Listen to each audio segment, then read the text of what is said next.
Waalaikumsalam warahmatullahi wabarakatuh. Warahmatullahi wabarakatuh. Langsung saja untuk Fitri tadi yang sudah siap membaca Al-Quran ya, Ibu persilahkan. Baik, Ibu. A'udzu billahi minasyaitonir rajim.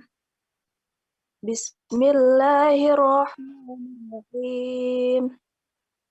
Falyanzuril insanu ila ta'amih. Artinya, hendaklah manusia itu memperhatikan makanannya. Shadaqallahul azim.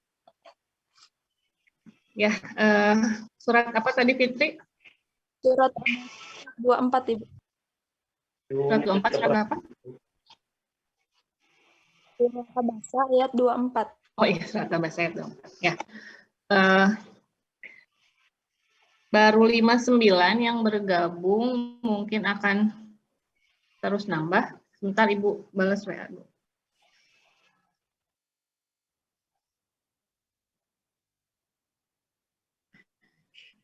Ya, tadi sudah dibacakan satu ayat, ayat pendek ya, surat Abasa ayat 24, dan hendaklah manusia memperhatikan makanannya. Dan ini diwanti-wanti, maksudnya betul-betul diingatkan ya, ada ayat khusus yang disampaikan gitu ya, bahwa kita harus memperhatikan makanan. Karena memang kita sebetulnya adalah apa yang kita makan ya, manusia itu adalah apa yang dia makan, baik dari segi kesehatannya, perilakunya gitu ya. Jika memakan makanan yang halal lebih baik, halalan thayyiban, itu akan berpengaruh gitu. Jika tidak, dari segi kandungannya, dari kandungan zat makanan, atau misalnya dari cara perolehannya diperoleh dengan cara yang tidak baik, itu akan sangat mempengaruhi pada sikap, perilaku, bahkan kalau misalnya diberikan pada keturunan, pada anak-anak misalnya ya, itu juga akan mempengaruhi kepada perilaku-perilaku yang kurang baik. Hari ini insya Allah kita akan membahas tentang metabolisme. Mungkin sebelumnya ada yang tahu metabolisme itu apa? Boleh raise hand?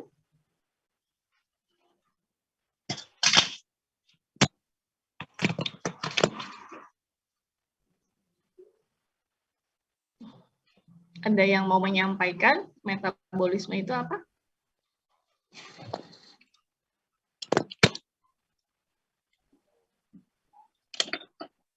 Tubuh kita melakukan metabolisme. Metabolisme, kekebalan tubuh kurang tepat, Anggi. Ya, jadi kalau kekebalan tubuh mungkin imunitas ya, hubungannya nanti dengan antigen, aglutinogen, imunoglobulin dan lain sebagainya. Imunitas ya. Oke, yang pertama tadi Intan. Intan, boleh dinyalakan kameranya Intan? Metabolisme itu bagaimana Intan? Metabolisme yaitu keseluruhan reaksi yang terjadi di dalam sel, meliputi proses penguraian dan sintesis molekul kimia yang menghasilkan dan membutuhkan panas atau energi serta dikatalisis oleh enzim. Ya, itu yang ada di slide Ibu ya. Ya. Jadi ya betul ya. Jadi metabolisme ini reaksi kimia yang terjadi di dalam tubuh, perlu bantuan enzim gitu. Enzim itu kan di dalam tubuh itu sangat banyak. Enzim itu merupakan jenis dari protein, dan banyak reaksi-reaksi kalau tanpa enzim tidak akan terjadi, terutama reaksi metabolisme.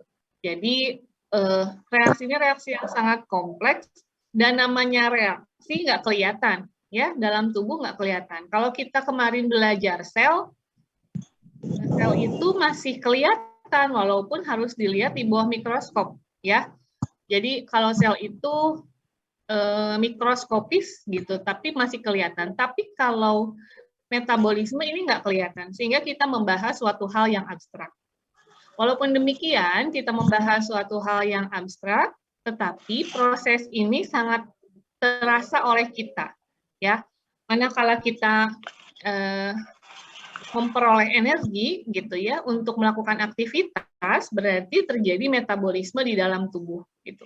Kita mendapatkan asupan makanan dan makanan itu kemudian menjadi energi dengan proses-prosesnya yang akan kita bahas pada hari ini, sebetulnya itu sedang terjadi proses metabolisme, begitu. Ya, Ibu akan mulai share screen.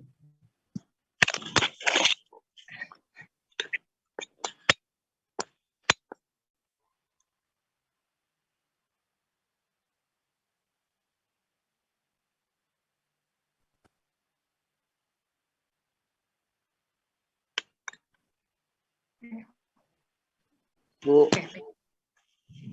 Jadi hari ini kita membahas metabolisme dan tentunya metabolisme ini tetap masih terjadinya di sel, ya.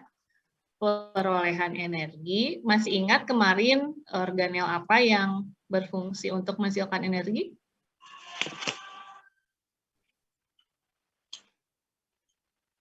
Organelnya apa? Yang berfungsi untuk menghasilkan energi. Mitokondria bukan, Bu? Ya, betul ya, mitokondria. Mitokondria adalah organel yang satu-satunya organel yang bisa menghasilkan energi. Nah, jadi dalam hal ini sel itu mengambil energi dari lingkungan, itu dilakukan oleh sel jenis sel autotrop, artinya sel yang mengandung kloroplas. Di sini mengambil energi dari sinar matahari melalui proses fotosintesis. Nah, kalau selain organisme yang bisa mengambil energi dari lingkungan, itu heterotrop. Jadi, mengambil energinya dari substrat makanan, ya, termasuk kita manusia. Kemudian, nah, sel juga mensintesis makromolekul untuk menunjang aktivitas hidupnya. Jadi kalau untuk melakukan gerak dinamik, pembelahan sel, reaksi-reaksi spesifik, ya tentunya memerlukan energi, ya. Ya tadi sudah Ibu tanyakan, sudah dijawab juga, pengertian dari metabolisme itu adalah reaksi yang terjadi di dalam sel, meliputi proses penguraian dan sintesis. Ada dua keyword ya di sini. Ada penguraian, ya, ada penguraian dan ada sintesis. Artinya ada yang diurai dan juga ada yang dibentuk. Molekul kimia dan membutuhkan energi dikatalisis oleh sudah disebutkan oleh teman Anda, ya. Nah, dalam hal ini ada dua proses metabolisme. Ada katabolisme, yakni degradasi atau penguraian, dan ada anabolisme, yakni biosintesis komponen baru sel. Kalau katabolisme, mungkin ada yang tahu contohnya apa?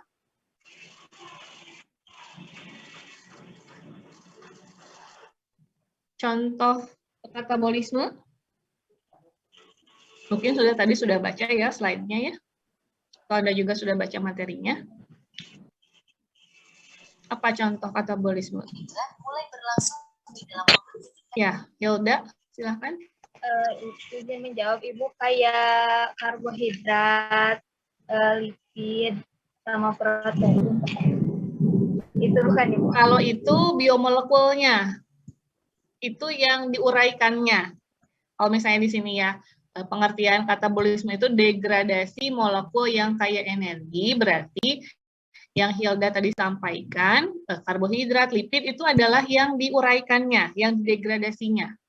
Berarti yang Ibu tanyakan proses katabolisme itu yang seperti apa? Kalau sama Ibu disebut-sebut dari kemarin gitu, kita menghasilkan energi gitu ya, di mitokondria. Nah, prosesnya itu namanya apa?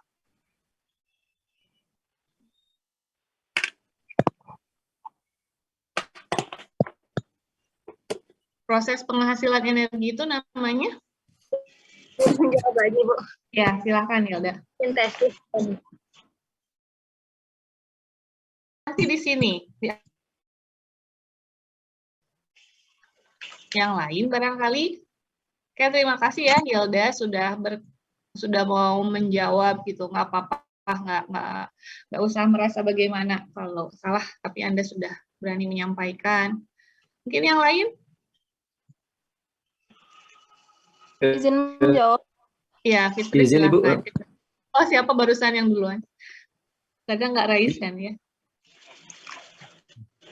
Ya, maaf, off cam ya, Bu ya.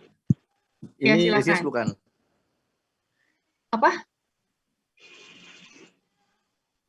Lisis? Glikolisis.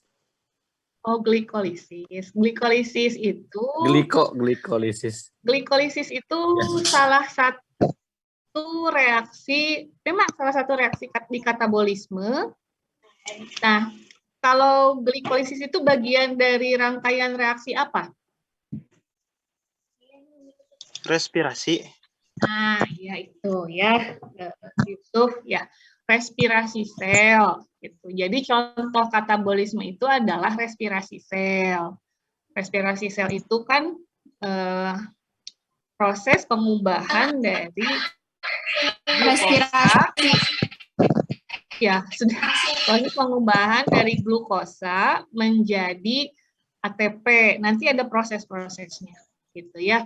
Itu contoh katabolisme. Kalau anabolisme contohnya? Fotosintesis. Ya, kalau anabolisme contohnya adalah fotosintesis yang dilaksanakan tadi oleh sel autotrof. Nah, sekarang pertanyaannya, kalau anabolisme itu kan dilaksanakan oleh organisme yang memiliki kloroplas ya, artinya proses fotosintesis. Nah, kalau organisme yang tidak memiliki kloroplas melakukan anabolisme tidak? Tidak, Bu. Tidak. Yang lain mungkin? Tidak, Bu. Tidak. Barangkali ada yang beda pendapat?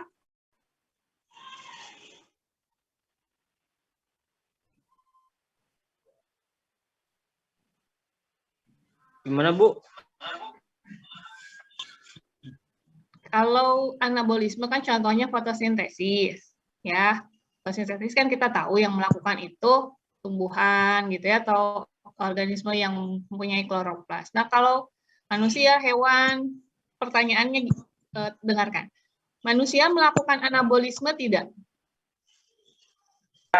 Iya, Bu, melakukan, Bu. Tidak, Bu. Tidak, Bu, tidak, Bu. Nah, hari kamu dikit melakukan, tidak melakukan, gimana sih? Tidak ada Lupa, Bu, lupa, barusan lupa, Bu. Padahal jawabannya pertama dikit itu udah benar. Tapi karena iya, tidak Bu. teguh pendirian, tuh Tidak, malah Bu. jadi salah. Melakukan. Jawabannya melakukan. Iya, Bu, Tadi melakukan, Bu. Oh, tidak, tapi melakukan. Maksudnya gini loh. Kalau di penjelasan-penjelasan ya biasanya kan katabolisme itu contohnya respirasi sel, ya.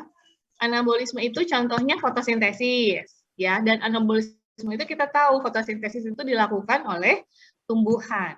Nah, pertanyaannya tadi Ibu kan apakah manusia melakukan anabolisme? Ibu nanyanya bukan apakah manusia melakukan fotosintesis, ya pasti tidak jawabannya. Kita nggak punya kloroplas. Tapi pertanyaan Ibu adalah apakah kita melakukan anabolisme? Jawabannya iya. Buktinya apa gitu? Kalau metabolisme itu ada yang diurai, pasti ada yang dibentuk. Kita manusia ya, kita dapat sumber energi dari makanan, berarti makanan ada yang diurai nih untuk energi. Tapi apakah ada yang dibentuk? Ya ada. Makanya Anda bisa bertambah besar juga pasti ada anabolisme. Nah, tadi ada yang menjawab sintesis protein itu sebetulnya contoh anabolisme pada makhluk hidup yang tidak melakukan fotosintesis. Tuh ya. Jadi nanti jangan kalau misalnya apakah manusia melakukan anabolisme, ya melakukan gitu. Kalau nggak melakukan ya semua jadi urai, tidak ada yang dibentuk gitu. Ya, kita bisa bertambah besar, bertambah tinggi, berarti kan ada sesuatu yang di anabolisme, ada sesuatu yang di biosintesis komponen baru sel. Penjelasan sebelumnya kan setiap sel itu bisa memperbanyak diri, bisa memperbaiki diri, bisa meregenerasi. Sumbernya dari mana? Sumbernya dari anabolisme, gitu. Paham maksudnya? Oke ya. Jadi metabolisme itu, katabolisme itu berarti penguraian. Bisa penguraian respirasi sel, berarti penguraian karbohidrat, bisa penguraian lemak, bisa penguraian protein. Nah, saat ada yang diurai, prosesnya tadi ada yang dibentuk, gitu ya. Dan proses itu terjadi dengan tanpa kita sadari juga. Diurai, kita dapat energi, dibentuk, kita bertambah besar, gitu ya. Dan itu berlangsung secara terus-menerus, gitu. Oke. Nah, mungkin tadi ini nyambung ke sini ya. Kita bahas dulu tentang katabolisme. Katabolisme itu tadi penguraian atau degradasi. Ada 3 tahap dari proses katabolisme. Yang tahap pertama itu biomolekul besar. Tadi ada yang Hilda ya menyampaikan protein, polisakarida, dan lipid itu adalah biomolekul besar yang kita makan ya. Nasi, kemudian misalnya proteinnya ikan, lipidnya misalnya kuning telur atau lipid-lipid yang lain kita makan. Nah, tahap pertama pengubahan biomolekul besar menjadi molekul unit pembangun. Apa itu molekul unit pembangun? Yakni asam amino, glukosa, gliserol, dan asam lemak. Nah, proses yang dari tahap 1 ke tahap 2 itu baru sampai proses pencernaan makanan. Saat kita makan, ya, diolah di organnya, di lambung, di usus halus, gitu dengan bantuan enzim. Nah, baru sampai tahap ini diperoleh asam amino, glukosa, gliserol, dan asam lemak.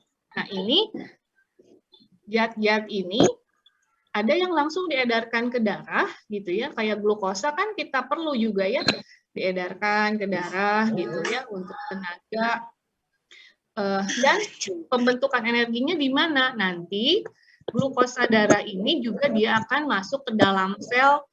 Nah, barulah di sini terjadi proses katabolisme sesungguhnya. Jadi, kayak glukosa itu di respirasi sel, kemudian produk akhir katabolismenya nanti hasilnya ada NH3 atau amonia, air, dan karbon dioksida. Kita mengeluarkan amonia dalam bentuk apa? Dalam bentuk urin. Ya, makanya urin kita itu bau apa? Bau pesing ya, bau hangser ya bahasa Sundanya. Dari apa? Dari hasil penguraian protein, bentuknya adalah amonia. Ya. Jadi air itu yang menyebabkan baunya adalah amonia. Amonia itu dari protein yang kita makan. Kalau air, kita jelas mengeluarkan H2O. Saat kita bernafas, mengeluarkan nafas itu ada embunnya ya, berarti H2O kita keluarkan. Bisa juga dalam keringat. Termasuk karbon dioksida kita keluarkan juga lewat pernafasan. Nah, dalam tubuh itu kan memang sangat terintegrasi lah ya. Kita menghirup oksigen dan mengeluarkan CO2, itu nggak asal oksigen masuk paru-paru dan keluar CO2 saat itu juga, enggak. H2O dan CO2 ini masuk dulu pada metabolisme yang disebut dengan respirasi sel. Jadi semuanya sangat berkesinambungan gitu ya. Nah, tadi apa sih respirasi sel? Oh, sebelumnya ke sini dulu ya, belum ke respirasi sel ya. Nah, kalau tadi struktur supramolekul itu ada protein ini bisa bolak-balik ya panahnya. Kalau dari bawah juga bisa ya, ini kita kenal sebagai unsur ya, karbon, hidrogen, oksigen, nitrogen, fosfor, dan supramolekul atau biomolekul membentuk protein, asam nukleat, polisakarida, dan lipid. Ibu sekilas saja kalau untuk ini, termasuk juga bagaimana enzim itu mencerna dari setiap supramolekul tadi. Misalnya di mulut, karbohidrat itu dicerna oleh gigi dan enzim saliva, berubah menjadi poli atau oligo atau disakarida. Kemudian di lambung itu tidak ada pencernaan karbohidrat, di usus halus itu diubah tadi menjadi glukosa. Nah, kalau lipid itu di mulut hanya dicerna secara mekanik saja dikunyah, tapi enzimnya nggak ada di mulut ya. Kemudian masuk ke lambung, lipid dicerna di lambung, di usus halus juga dicerna. Nah, jadi hasilnya adalah gliserol dan asam lemak. Kemudian protein ini di mulut juga hanya dicerna secara mekanik, kimiawi, nggak ada enzimnya. Kalau di lambung dicerna oleh enzim pepsin ya. Kemudian di usus halus dicerna. Nah, hasilnya adalah asam amino. Jadi glukosa atau monosakarida, gliserol, asam lemak, dan asam amino ini tadi adalah tahap kedua ya. Tadi proses tahap kedua dari sistem pencernaan makanan. Oke.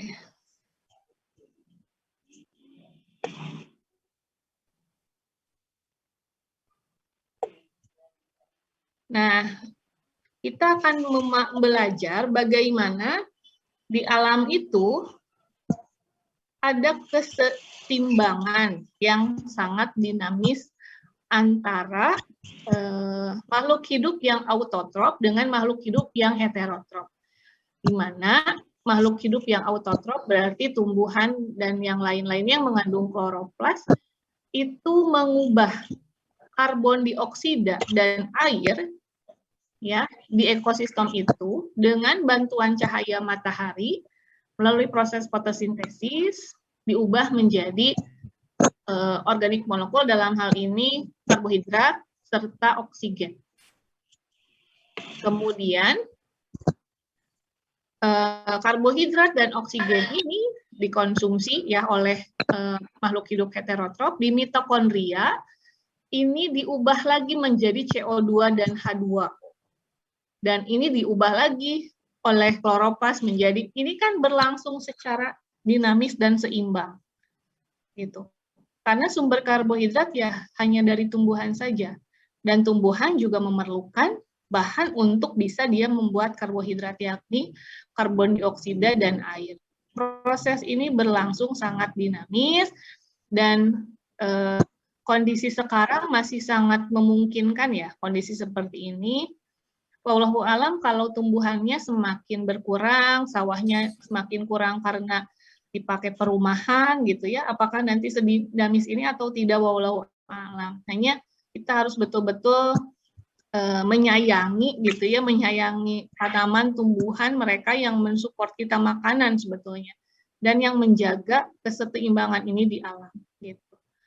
Nah, barangkali ada yang ingin ditanyakan sebelum Ibu lanjut.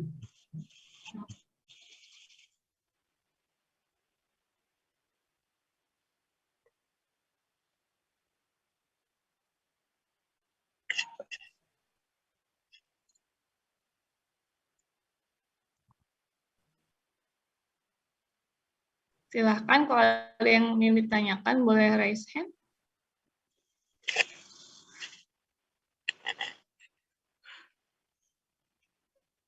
Tahu.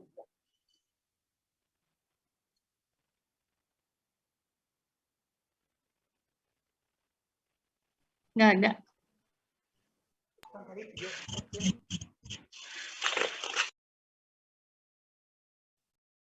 Kalau tidak ada, Ibu lanjutkan ya. Oke. Sekarang kita sudah masuk ke katabolisme tadi ya. Nah, apa sih energi apa yang kita gunakan untuk beraktivitas, yang kita gunakan dari hasil apa yang kita makan ya. Energinya namanya ATP. ATP itu adalah adenosin trifosfat. Terdiri dari adenin ya. Adenin ini adalah basa nitrogen. Adenin ini sama dengan yang ada di DNA ya. Kan di DNA itu ada adenin, guanin ya, sitosin, timin. Nah, ini adeninnya adenin yang sama ya. Strukturnya maksudnya. ribosa. Ribosa itu adalah gula atau karbohidrat yang gula monosakarida yang memiliki 5 atom C. Ribosa ya. Kalau glukosa itu kan atom C-nya ada 6. Glukosa yang hasil dari tadi penguraian tadi ya glukosa. Kalau ini namanya ribosa. Tambah 3 fosfat. Ini dihitung aja ada 3. Jadi ATP ini adalah energi yang diperlukan oleh kita dan bisa dihasilkan dari proses respirasi sel. Nah, pertanyaannya, mengapa ATP yang digunakan sebagai energi? ATP ini punya kelebihan bisa digunakan secara sedikit demi sedikit. Misalnya Bu contohkan gini. Kayak mata uang gitu ya. Kalau uang itu kan kita pengen beli sesuatu misalnya ingin beli cilok misalnya ya. Cilok berapa harganya kalau cilok ya? 2.000 Bu cilok mah Bu. Di mana ya cilok 2.000 menimirah? Ayah Bu, biar abdi meser Bu, dia liwat. Oh nya. Berarti cilok 2.000. Artos nadiki sabaraha? Oh, ada yang nggak ngerti. Artinya apa? Uangnya Diki berapa? Uangnya Diki itu Bu 1.500 kurang 500 Bu barusan. Oh, kurang. Atau nggak bisa beli ya. Maksudnya Iya Bu, tapi nggak pakai Diki, saus katanya. yang menjadi misalnya Diki punya uangnya 5.000. Ya.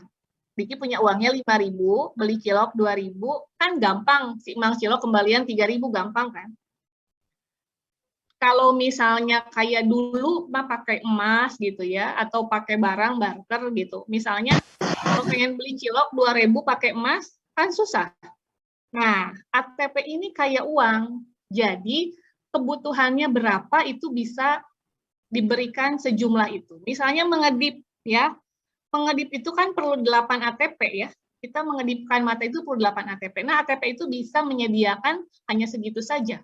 Jadi ATP itu seperti energi mata uang karena seperti uang secara konstan digunakan dan dibentuk kembali. Gitu.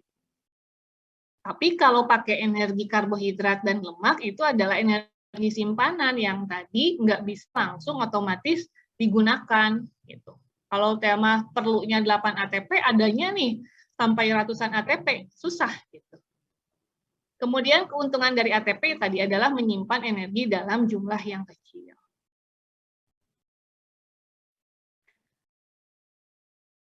Pembentukan ATP di sel eukariot, kita lihat ya, ini adalah proses respirasi sel.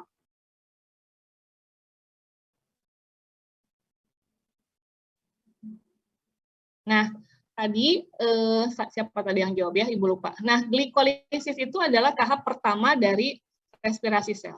Glikolisis ini adalah pengubahan glukosa menjadi pirufat. Dan ini menghasilkan ATP. Terjadinya di mana? Kalau dilihat di sini, yang warnanya apa ini? Yang di luar ini warnanya peach apa ya? Ini adalah sitoplasma ya, atau sitosol ya. Jadi terjadinya glikolisis itu masih di sitosol gitu.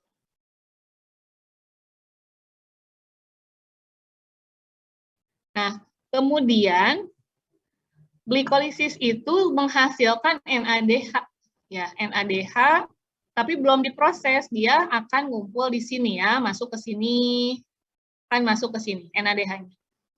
Kemudian tahapan yang kedua ada di sini nggak kelihatan, tapi tahapan kedua itu tahapan peralihan. Jadi dia beralih dari sitoplasma ke mitokondria. Yang ini, yang warnanya orange muda ini, dia adalah mitokondria.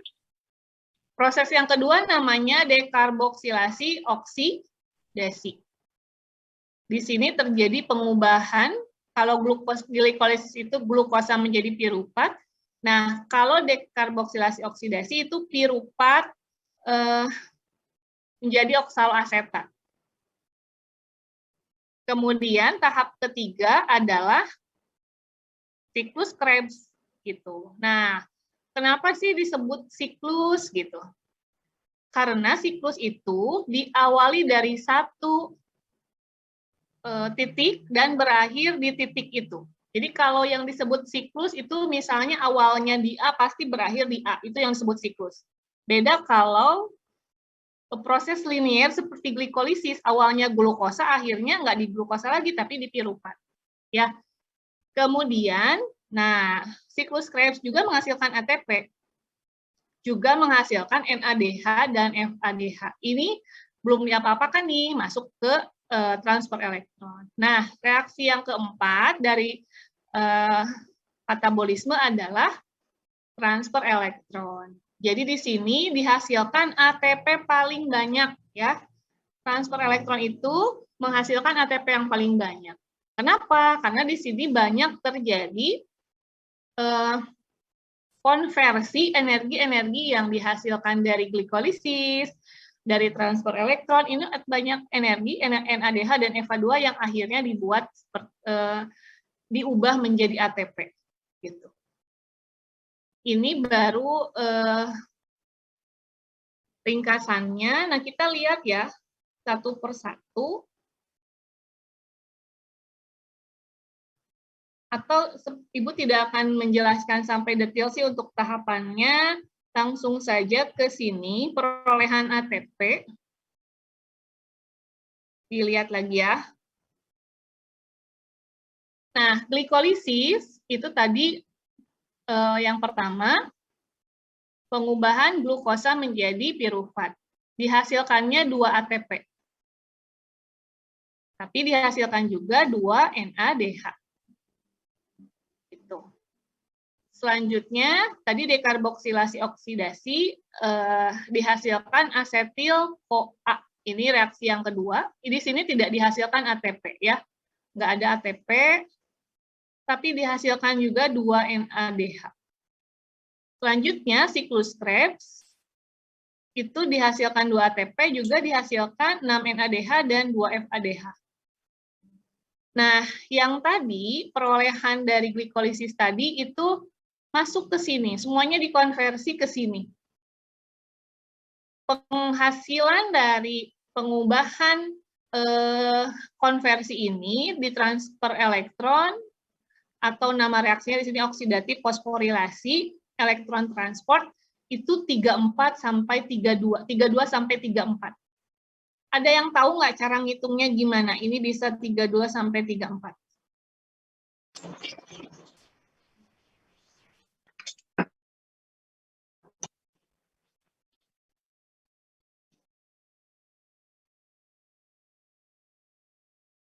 Dari mana 32 sampai 34?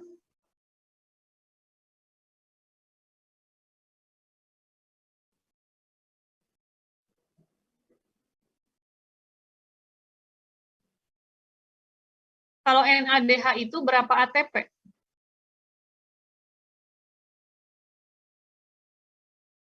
NADH berapa ATP? 3 bukan, Bu? 3 ya. NADH itu 3 ATP. Kalau FADH?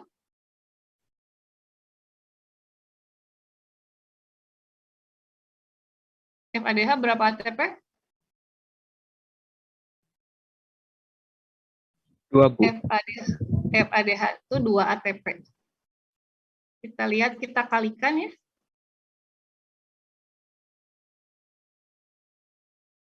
Nah, kayak di glikolisis dihasilkan 2 NADH. Nah, pada saat dia masuk ke sini, ke mitokondria, ini bisa terjadi elektron, jadi pertukaran elektron. Dari tadinya 2 NADH, dia bisa jadi 2 NADH atau 2 FADH2. Kita hitung dulu kalau dia masih tetap NADH ya.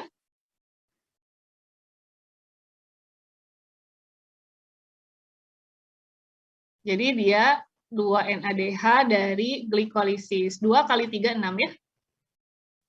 Nah, kemudian ini yang dari dekarboksilasi oksidasi dihasilkannya 2 NADH2 juga, berarti masih 6. 6 NADH, berarti dikali 3 ATP berapa? 18 ya. Ini 2 FADH, 2 dikali 2, 4. Coba tambahkan. 18 tambah 4, 22. 22 tambah 12, 34.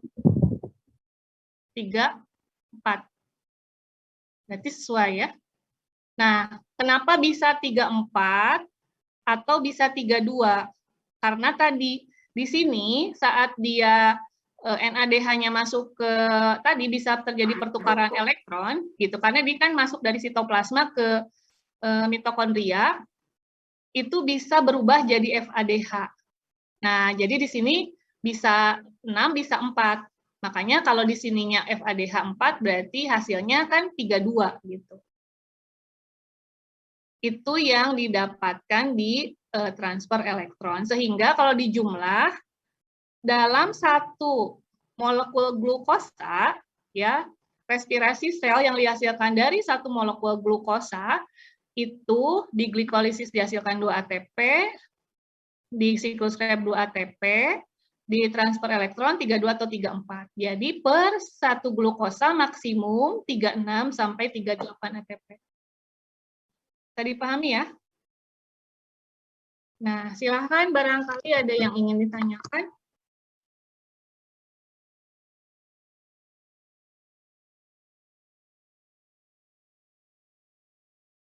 Bisa dipahami? Bisa kita lanjut?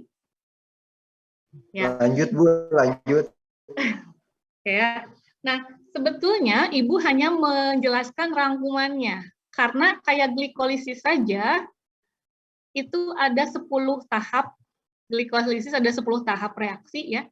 Dari glukosa sampai piruvat itu 10 tahap reaksi. Melibatkan 10 enzim. Kalau dekarboksilasi ini hanya 1 tahap saja. Siklus Krebs ini ada 8 tahap. Ya. Kalau ini sebetulnya tadi hanya konversi, tapi ingat bahwa transfer elektron ini menghasilkan paling banyak ATP. Kemudian mungkin sedikit juga karena respirasi sel itu menghasilkan apa tadi? CO2 ya, saat kita hasil metabolisme itu kan CO2 dan H2O.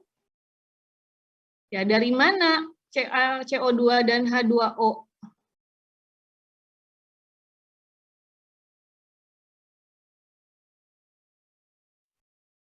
Nah, saat di glikolisis itu sudah dihasilkan ini, air. Ya. Pada saat glukosa diubah jadi piruvat itu sudah ada menghasilkan air nih, H2O di sini. Ya.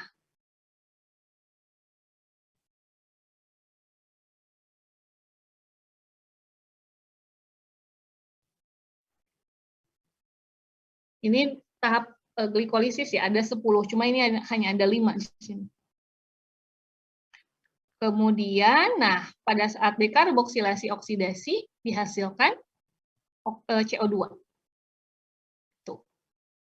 Tadi kan hasilnya asetil-CoA ya, tapi dihasilkan juga CO2 yang kita keluarkan dalam bernafas gitu ya. Termasuk CO2 juga diperoleh dari siklus Krebs. Nah, di sini ada CO2 gitu.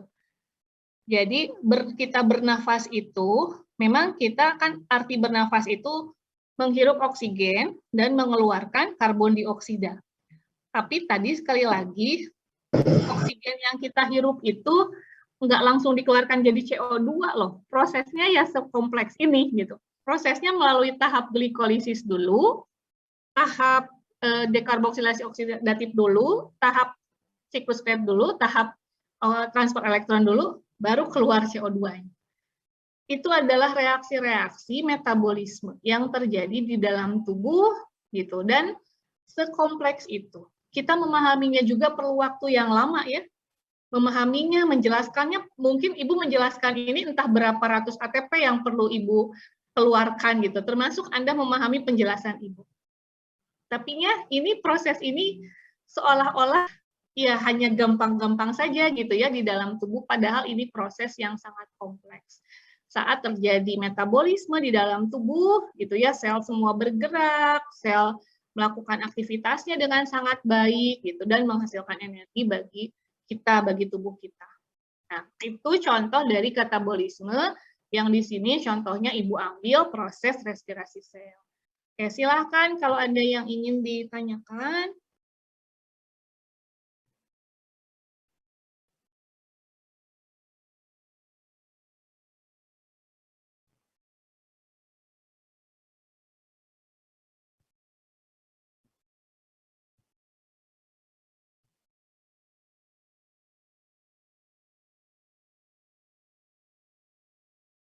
Barangkali mungkin belum ada ya.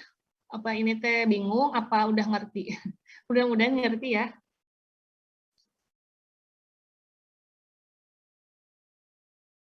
Kalau di Sukabumi, di kota yang kurang baik ya mungkin karena lagi hujan ya. Kalau tidak ada pertanyaan, Ibu lanjut ya. Sekarang kita ke contoh yang anabolisme. Contohnya adalah fotosintesis. Nah, mungkin fotosintesis ini ya pada saat kita menjelaskan, Ibu menjelaskan tentang respirasi sel, itu kan terjadi di dalam tubuh ya, dan kita merasakanlah, minimal kita merasakan hasilnya. Kita merasakan kita menghirup oksigen, kita merasakan kita mengeluarkan karbon dioksida gitu. Jadi kalau fotosintesis ini karena kita tidak melaksanakan, jadi ya banyak hal-hal yang mungkin agak lebih sulit dipahami dibandingkan yang katabolisme. Ya, oke, fotosintesis ini hanya terjadi tadi pada organisme autotrof, tanaman. Ya, ini ada Protista euglena. Euglena ini hewan bersel satu, tapi dia punya klorofil, punya kloroplas. Kalau Anda pernah lihat ada kolam ya, kolam itu warnanya hijau. Hijau banget. Itu bukan karena lumut, itu ada, kalau dilihat di bawah mikroskop itu ada hewan-hewan atau protista seperti ini, euglena ini. Dan mereka bisa melakukan proses fotosintesis.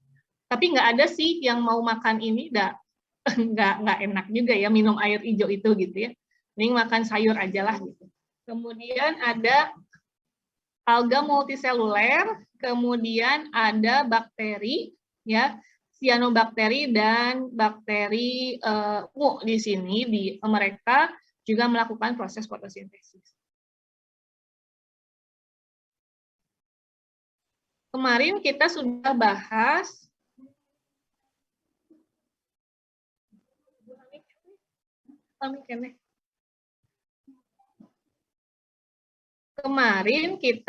membahas organel yang ada di dalam tubuh, organel yang ada dalam sel maksud Ibu ya, tetapi tidak terlalu detail membahas tentang kloroplas. Nah, kloroplas ini ya tentunya dia ada di daun ya. Ini daun kalau diperbesar itu kalau di sayap itu ya, ini dilihat penampangnya. Nah, di bagian ini ya, di bagian yang hijau-hijau ini, kalau diperbesar dia ada seperti ini, bulat-bulat, dan kalau dibesarkan lagi, kloroplas itu punya membran luar, ada dua membrannya, membran luar, membran dalam, ada ruangan tilakoid, yang ini ada stroma, granum, dan ini ada stroma. Jadi kloroplas itu bentuk lensa berukuran 2-4 mikrometer, memiliki dua membran. Satu sel mesofil daun memiliki 30-40 kloroplas. Ya, dan kloroplas itu dia ada DNA juga.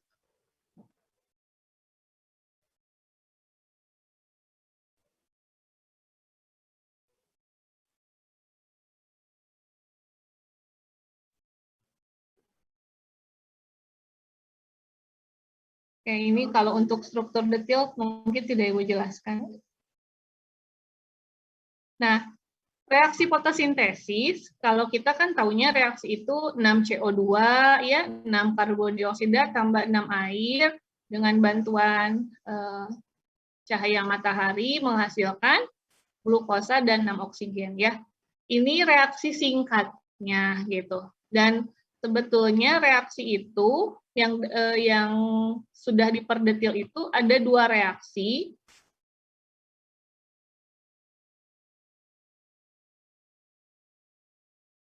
Ada 2 reaksi pada fotosintesis itu. Yang pertama adalah reaksi terang.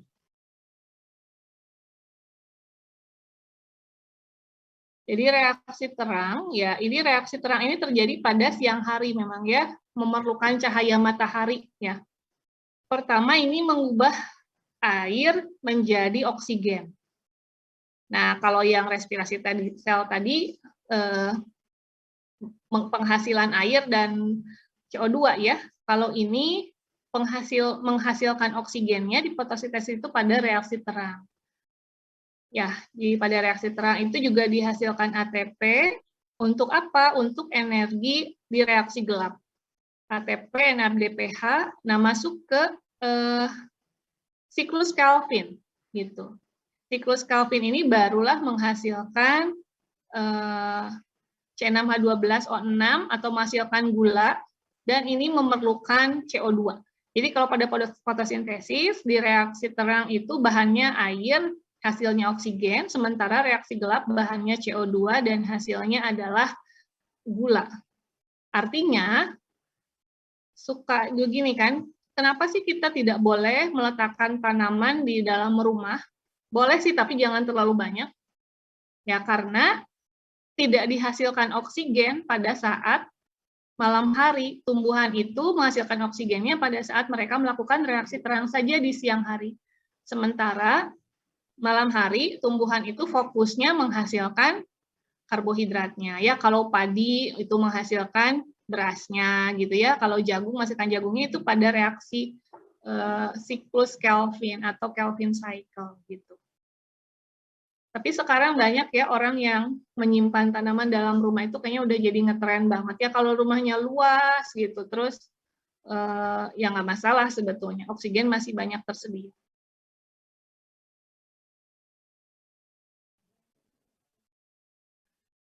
Sepertinya itu untuk penjelasan fotosintesis, tidak terlalu Ibu perdetail. Nah, boleh kalau ada yang ingin ditanyakan, Bu persilahkan. Ada yang ingin ditanyakan? Atau diskusinya di LMS?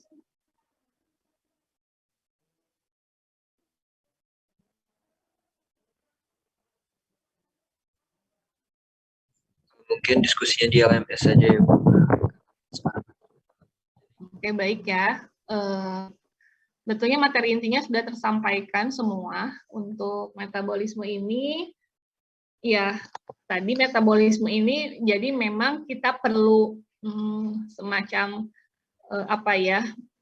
membayangkan gitu prosesnya bahwa ini terjadi. Tapi pada intinya walaupun kita tidak mengetahui persis proses-prosesnya secara detail, tapi ini terjadi loh gitu. Ini terjadi di dalam tubuh sel kita senantiasa melakukan respirasi sel. Tumbuhan senantiasa melakukan fotosintesis. Pada akhirnya apapun yang ada gitu ya, apapun yang proses itu juga terjadi atas perintahnya Allah gitu kan, semuanya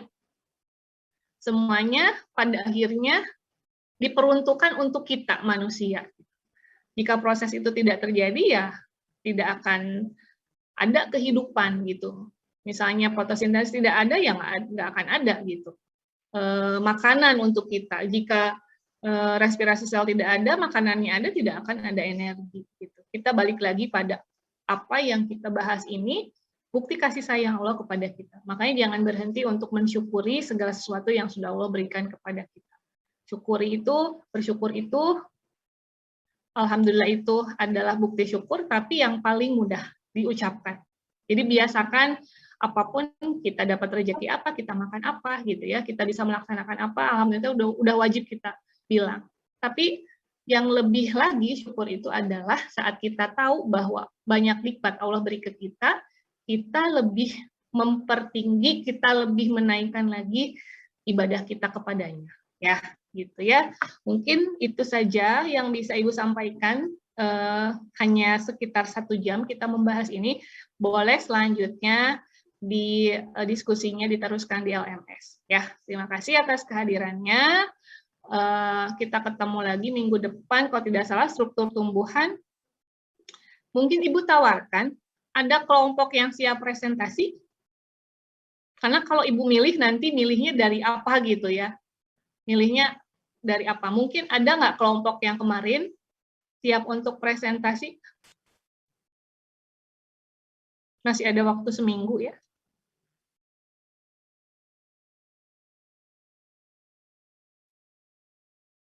Atau mau dibahas dulu sama kelompoknya, silahkan ya. Nanti disampaikan. Kelompok berapa? Mungkin 2 kelompok, kita bisa 2 kelompok. Yang satu struktur tumbuhan yang organ, berarti akar, batang, daun. Yang satu lagi strukturnya yang bagian jaringan. Bisa 2 kelompok. Nanti mungkin Ibu tunggu di WA ya, kelompok mana yang siap presentasi. Oke. Itu saja untuk pertemuan kali ini. Terima kasih banyak. Nanti Ibu ingatkan lagi di grup WA. Assalamualaikum warahmatullahi wabarakatuh. Waalaikumsalam warahmatullahi wabarakatuh.